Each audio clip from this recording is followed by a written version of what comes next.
രണ്ടാം വരവിൽ 17 ദിവസം കൊണ്ട് റെക്കോർഡ് കളക്ഷൻ നേടി ദേവദൂതൻ. മഹേശ്വരനെ കാണാൻ കിട്ടുന്ന ഒരു നിമിഷം പോലും ഞാൻ പാഴാക്കാറില്ല. നമസ്കാരം, കൊട്ടാരക്കര മീഡിയയിലേക്ക് സ്വാഗതം. വർഷങ്ങൾക്ക് മുൻപ് തിയേറ്ററുകളിൽ പരാജയപ്പെട്ടൊരു സിനിമയാണ് ദേവദൂതൻ. എന്നാൽ 24 വർഷങ്ങൾക്കിപ്പുറം ഈ സിനിമ വീണ്ടും തിയേറ്ററുകളിലെത്തിയപ്പോൾ നേടിയത് റെക്കോർഡ് കളക്ഷനാണ്.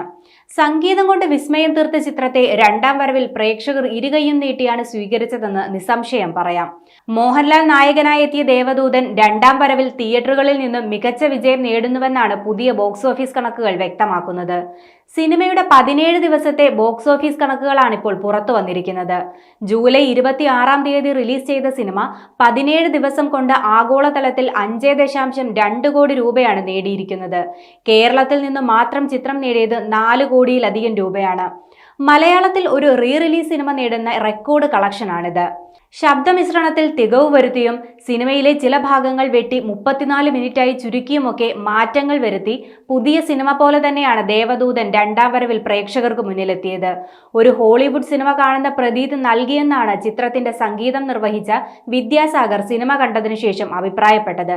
കേരളത്തിന് പുറമെ കോയമ്പത്തൂർ, ചെന്നൈ, മുംബൈ, ഹൈദരാബാദ്, ഡൽഹി, ബംഗളൂരു, മംഗളൂരു എന്നിവിടങ്ങളിലും ചിത്രം റീ റിലീസ് ചെയ്തു.